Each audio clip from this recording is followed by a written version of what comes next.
স্বাগতম জনাইছো আপোনালোকৰ চেনেল নেশ্যনেল এডুকেশ্যনলৈ। আজি কোৱেশ্চনটো হ'ল প্ৰফিট এণ্ড লছৰ ওপৰত ভিত্তি কৰি বনোৱা খুবেই ধুনীয়া প্ৰশ্ন।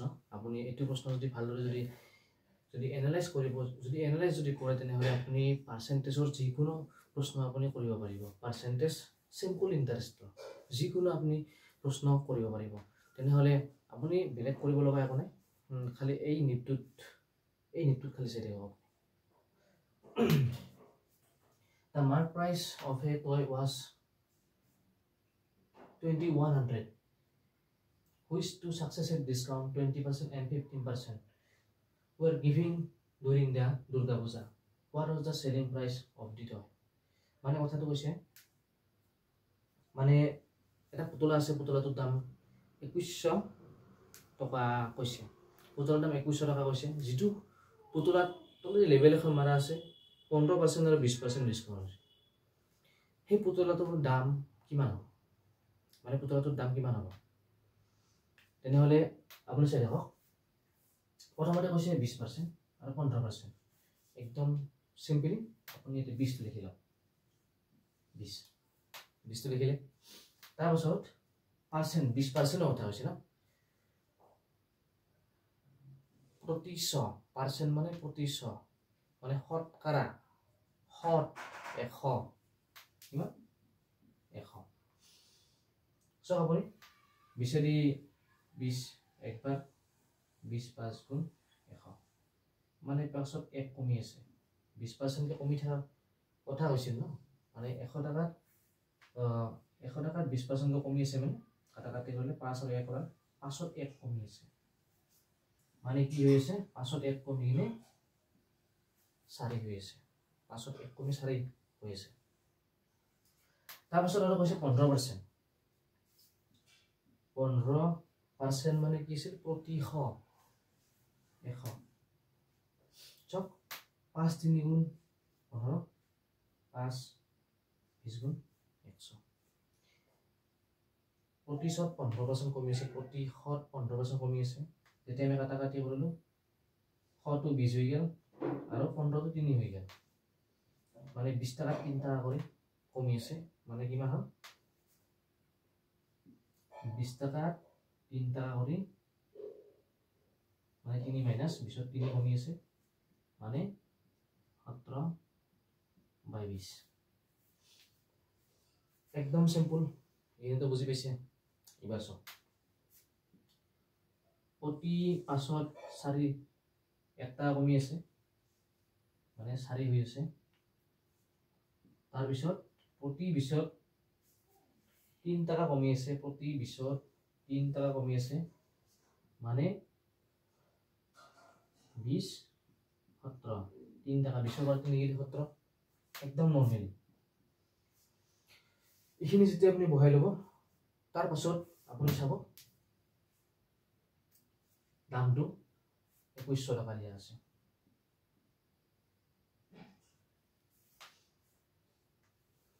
কাটা কাটি কৰিলে আপুনি উত্তৰটো পাই যাব।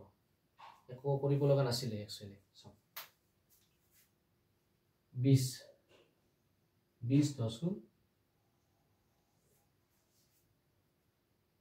200। 20 10 গুণ 200 কটা যোৱাৰ লগে লগে 10 হৈ যাব। আৰু এই এটা শূন্য আছে। 20 5 গুণ 100 এটো কাটা যায়। বুঝি পাইছে?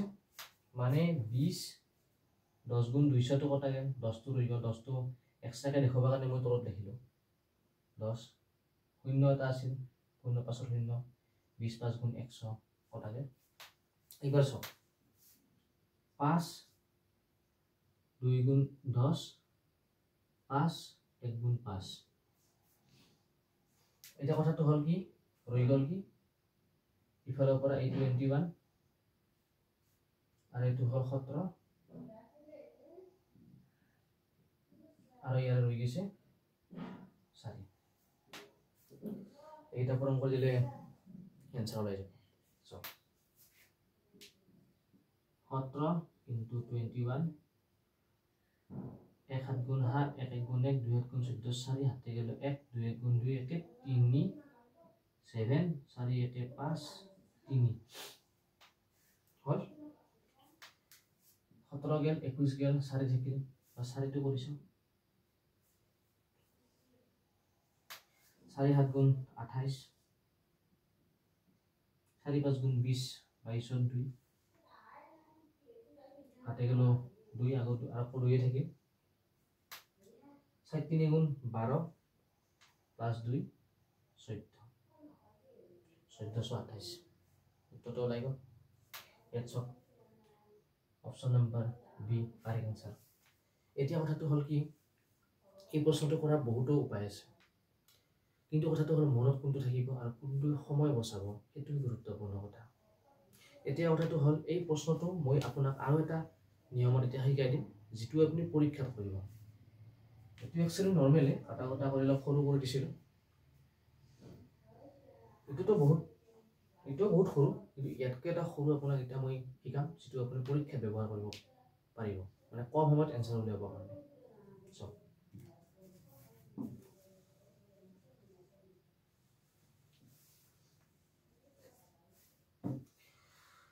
20 আৰু 15% কথা কৈছিল 20% আৰু 15% 20 ৰ কিমান আছিল 20/100 15/100 20 গুণ 20 20 5 গুণ 100 5 আছিল 1 কমছি মানে কি হল 5 ৰ 1 কমি 4 হল এবাৰ সব 5 3 গুণ 15 5 20 গুণ 100 মানে কিমান হল 20 ৰ পৰা 17 হল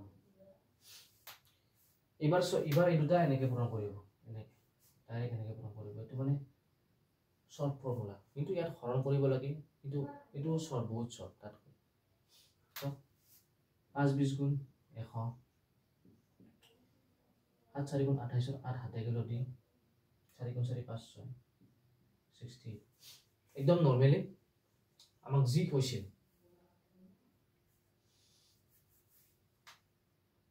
68 আমাক জি কৈছিল মানে 2100 টাকা কথা হৈছে 2100 টো আপুনি ডাইৰেক্ট এনেকে লিখি লওক 2100 টাকা আপুনি 100 দি ডিভাইড কৰি দিয়ক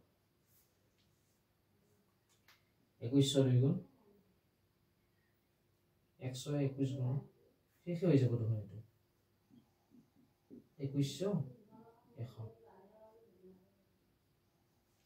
শেষ হৈ যাব তলৰ শূন্য দুটা দি ওপৰৰ শূন্য কাটি দিব ওলালে কি 21 এই 21 টো ডাইৰেক্ট আপুনি ইয়ালৈ পূৰণ কৰি দিব 8 গুণ 8 1 6 গুণ 6 2 8 গুণ 16 2 8 গুণ 16 6 হাতে গলে 2 6 গুণ 12 1 13 8 গুণ 8 1 6 গুণ 6 2 8 গুণ 16 6 হাতে গেল 1 2 6 গুণ 12 1 13 8 টো 8 জায়গা থাকিব 6 যোগ 6 12 2 হাতে গেল 1 3 3 1 4 আৰু 1 সব কিমান শতত ওলাই গ'ল ইজি ন আশা কৰো আপোনালোকে যেনেদৰে পঢ়ি আছে বৰ্তমান যদি হেনেদৰে পঢ়ি থাকে যাতে সেই গুৰুত্ব বজাই ৰাখে তে আজিলৈ ইমানতে ধন্যবাদ